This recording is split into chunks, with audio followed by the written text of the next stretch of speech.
News Super Prime Time. ಸುವರ್ಣ ನ್ಯೂಸ್ನ super ಬ್ರೇಕಿಂಗ್ಗೆ ಮತ್ತೊಮ್ಮೆ ಸ್ವಾಗತ. ರಾಜ್ಯದ ರಾಜಕೀಯ ಬೆಳವಣಿಗೆಯಲ್ಲಿ ಪ್ರಮುಖ ವಿಚಾರದ ಬಗ್ಗೆ ಮಾತನಾಡಿದ್ವಿ. ಈಗ ಅದಕ್ಕೆ ಸಂಬಂಧಪಟ್ಟ ಎರಡನೇ ಪ್ರಶ್ನೆ ಏನಿದೆ ನೋಡೋಣ ಬನ್ನಿ. ಇವತ್ತು DSS ಹೋರಾಟ ತೀವ್ರ ಸ್ವರೂಪವನ್ನ ಪಡೆದುಕೊಳ್ತು. ಅದರಲ್ಲೂ ಹೋರಾಟ ತೀವ್ರವಾಗೋದಕ್ಕೆ ಪ್ರಮುಖ ಕಾರಣ ಈ ನ್ಯಾಯಮೂರ್ತಿ ಸದಾಶಿವ ಆಯೋಗದ ವರದಿ ಜಾರಿಗೆ ಸಂಬಂಧಪಟ್ಟ ಹಾಗೆ ನಡೆದಂತ ಸಭೆ ಏನಿತ್ತು, ಆ ಸಭೆ ವಿಫಲವಾಯಿತು. ಅದರ ಬೆನ್ನಲ್ಲಿಯೇ ಹೋರಾಟ ತೀವ್ರ ಸ್ವರೂಪವನ್ನ ಪಡೆದುಕೊಳ್ತು. ಅದು ಕೂಡ ಸಿಎಂ ನೇತೃತ್ವದ ಸಭೆ ವಿಫಲವಾದ ಬೆನ್ನಲ್ಲೇ ಈ ಹೋರಾಟ ತೀವ್ರ ಸ್ವರೂಪವನ್ನ ಪಡೆದುಕೊಳ್ತು. ಇನ್ನು ಈ ಸಂದರ್ಭದಲ್ಲಿ ಅಧಿಕೃತವಾಗಿ ಪೊಲೀಸ್ ಪಡೆಯನ್ನು ಕೂಡ ಅಲ್ಲಿಗೆ ನಿಯೋಜಿಸಿ ಪ್ರತಿಭಟನೆಯನ್ನ ತಹಬದಿಗೆ ತರುವಂತ ಪ್ರಯತ್ನವನ್ನ ಕೂಡ ಮಾಡಲಾಯಿತು. ನ್ಯಾಯಮೂರ್ತಿ ಸದಾಶಿವ ವರದಿ ಜಾರಿಗೆ ಸಂಬಂಧಪಟ್ಟ ಹಾಗೆ ಆದಂತಹ ಬೆಳವಣಿಗೆ ಇದು. ಇನ್ನು ಇದೇ ವಿಚಾರವಾಗಿ ನಾಳೆ ಸಿಎಂ ಸಿದ್ದರಾಮಯ್ಯ ಜೊತೆ DSS ಮುಖಂಡರ ಸಭೆ ಕೂಡ ನಿಯೋಜನೆ ಆಗಿದೆ. ಅದಾದ ನಂತರದ ಬೆಳವಣಿಗೆ ಏನಾಗುತ್ತೆ ಅನ್ನೋದನ್ನ ಕೂಡ ನೋಡಬೇಕಾಗಿದೆ. ಇನ್ನು ನಾಳೆಯ ಸಭೆಯಲ್ಲಿ ಅಂತಿಮ ತೀರ್ಮಾನದ ಭರವಸೆಯನ್ನ ಸದ್ಯದ ಮಟ್ಟಿಗೆ ಸಿಎಂ ಕೊಟ್ಟಿದ್ದಾರೆ ಅಂತಾನೆ ವಿಶ್ಲೇಷಣೆಯನ್ನ ಮಾಡಲಾಗ್ತಾ ಇದೆ. ಆದ್ರೆ ಬಹಳ ನಿರೀಕ್ಷೆಯನ್ನ ಇಟ್ಕೊಳ್ಳಲಾಗಿತ್ತು. ನಿರೀಕ್ಷಿತ ಮಟ್ಟದ ಬೆಳವಣಿಗೆ ಇವತ್ತು ಆಗ್ಲಿಲ್ಲ. ಈ ಎಲ್ಲ ವಿಚಾರವಾಗಿ ಒಂದು ವರದಿ ಇದೆ, ನೋಡ್ಕೊಂಡು ಬರೋಣ ಬನ್ನಿ. ಸದಾಶಿವ ವರದಿ ಅಂಗೀಕರಿಸಿ ಕೇಂದ್ರ ಸರ್ಕಾರಕ್ಕೆ ಶಿಫಾರಸು ಮಾಡಲೇಬೇಕು. ನ್ಯಾಯಮೂರ್ತಿ ಸದಾಶಿವ ವರದಿ ಜಾರಿಗೆ ತರಲೇಬೇಕು ಅಂತ ನಿನ್ನೆಯಿಂದ DSS ಭಾರೀ ಪ್ರತಿಭಟನೆ ನಡೆಸಿತ್ತು. ಇಂದು ಹೋರಾಟ ತೀವ್ರ ಸ್ವರೂಪ ಪಡೆದಿತ್ತು. ಮೌರ್ಯ ಸರ್ಕಲ್ನಲ್ಲಿ DSS ಕಾರ್ಯಕರ್ತರು ಸರ್ಕಾರದ ವಿರುದ್ಧ ಘೋಷಣೆ ಕೂಗಿದ್ರು.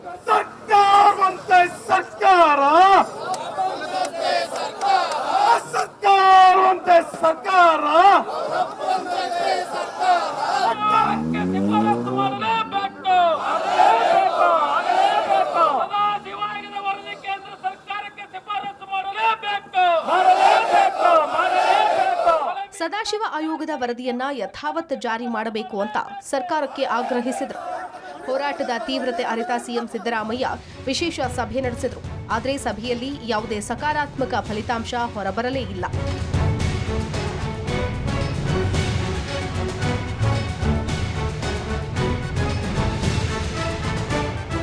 ಸಿಎಂ ಸಭೆ ಅಪೂರ್ಣಗೊಂಡ ಬೆನ್ನಲ್ಲೇ ರೊಚ್ಚಿಗೆದ್ದ DSS ಕಾರ್ಯಕರ್ತರು ಸಿಎಂ ನಿವಾಸಕ್ಕೆ ಮುತ್ತಿಗೆ ಹಾಕುವ ಪ್ರಯತ್ನ ನಡೆಸಿದರು.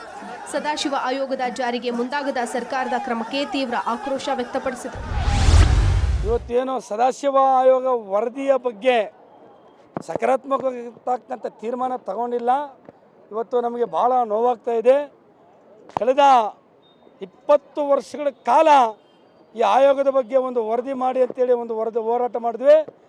ವರದಿ ಕೊಟ್ಟಾದ ಮೇಲೆ ಮತ್ತೂ ಒಂದು 10 ವರ್ಷಗಳ ಕಾಲ ಹೋರಾಟ ಮಾಡ್ತಾಯಿದ್ವಿ. ಆದರೆ ಪರಿಪೂರ್ಣವಾಗಿ ಹೋರಾಟ ಆಗಲಿಲ್ಲ. ಇವತ್ತು ಆ ನೋವಿನಿಂದ ಹೇಳ್ತಾ ಇದ್ವಿ. ಇವತ್ತು ಒಂದು ಮರುಚಿಂತನೆ ಮಾಡಬೇಕಂತ ಕೂಡ ಯೋಚನೆ ಮಾಡ್ತಾ ಇದ್ವಿ. ಈ ವೇಳೆ ಪ್ರತಿಭಟನೆಯ ಸ್ಥಳಕ್ಕೆ ಭೇಟಿ ನೀಡಿದ ಸಚಿವ ಆಂಜನೇಯ ಮತ್ತು RB ತಿಮ್ಮಾಪುರ್ ಅವರು ಪ್ರತಿಭಟನಾಕಾರರ ಮನವೊಲಿಸಲು ಮುಂದಾದರು. ಆದರೆ ಪ್ರತಿಭಟನಾಕಾರರು ಇಬ್ಬರಿಗೂ ಮುತ್ತಿಗೆ ಹಾಕಿ ಆಕ್ರೋಶ ವ್ಯಕ್ತಪಡಿಸಿದರು. ಇದೇ ವೇಳೆ ಪ್ರತಿಭಟನಾಕಾರರ ವರ್ತನೆಯಿಂದ ಬೇಸತ್ತು ಪ್ರತಿಭಟನಾ ಸ್ಥಳದಿಂದ ಹೊರಹೋಗಲು ಮುಂದಾದರು. ಕಾರ್ಯಕರ್ತರ ವರ್ತನೆಗೆ ಸಿಡಿಮಿಡಿಗೊಂಡರು. ಆನಂತರ ಪ್ರತಿಭಟನಾಕಾರರ ಮನವೊಲಿಸಿದರು. ನಾಳೆ ಸಿಎಂ ನಿವಾಸದಲ್ಲಿ ದಲಿತ ಸಂಘರ್ಷ ಸಮಿತಿ ನಾಯಕರ ಜೊತೆ ಮಾತುಕತೆ ನಡೆಸುತ್ತೇವೆ, ನಂತರ ನಾವು ತೀರ್ಮಾನ ಕೈಗೊಳ್ಳುತ್ತೇವೆ ಅಂತ ಭರವಸೆ ನೀಡಿದರು. ಹೋರಾಟ ಮಾಡ್ಕೊಂಡ್ ಬಂದಿರತಕ್ಕಂಥ ಹೋರಾಟಗಾರರ ಜೊತೆಗೂ ಕೂಡ ಅವರು ಮಾತಾಡ್ತೀನಿ ಅಂತ ಹೇಳ್ಬಿಟ್ಟು ನಾಳೆ ಹೋರಾಟಗಾರರು ಕೂಡ ಒಂದು ಸಭೆ ಕರೆದಿದ್ದಾರೆ. ನಾಳೆ ಹೋರಾಟಗಾರರು ಕೂಡ ಆ ಸಭೆಯಲ್ಲಿ ಭಾಗವಹಿಸಿ ಅವರ ಅಭಿಪ್ರಾಯನೂ ಕೂಡ ಕೇಳ್ತಾರೆ. ಅದರಿಂದ ಒಟ್ಟಾರೆ CM ಅವರು ಒಂದು ನ್ಯಾಯಸಮ್ಮತವಾದಂಥ ತೀರ್ಮಾನವನ್ನು ಕೈಗೊಳ್ತಾರೆ. ಅಲ್ಲಿವರೆಗೆ ಇವರು ಶಾಂತಿ ರೀತಿಯಿಂದ ಕಾಯಬೇಕು ಅಂತಂದೇಳಿ ನನ್ನ ವಿನಂತಿ. ಈಗಾಗಲೇ ನಾನು ಹೋರಾಟಗಾರರ ಸಹೋದರ, ಅವರೇನು ಬೇರೆ ಅಲ್ಲ, ನನಗೆ ಎಲ್ಲರೂ ನನಗೆ ಚೆನ್ನಾಗಿ ಗೊತ್ತು.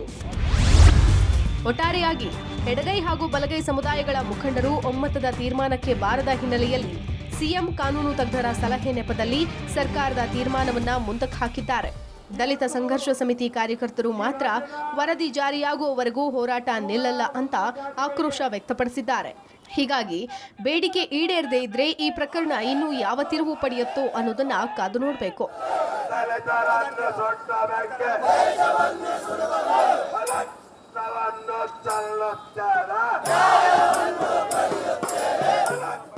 ಶ್ರೀನಿವಾಸ್ ಹಳಕಟ್ಟಿ ಹಾಗೂ ತಿಮ್ಮೇಗೌಡ, ಸುವರ್ಣ news, Bengaluru.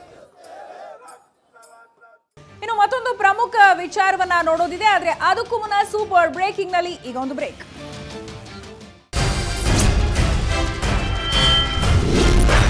Suvarna News Super Prime Time.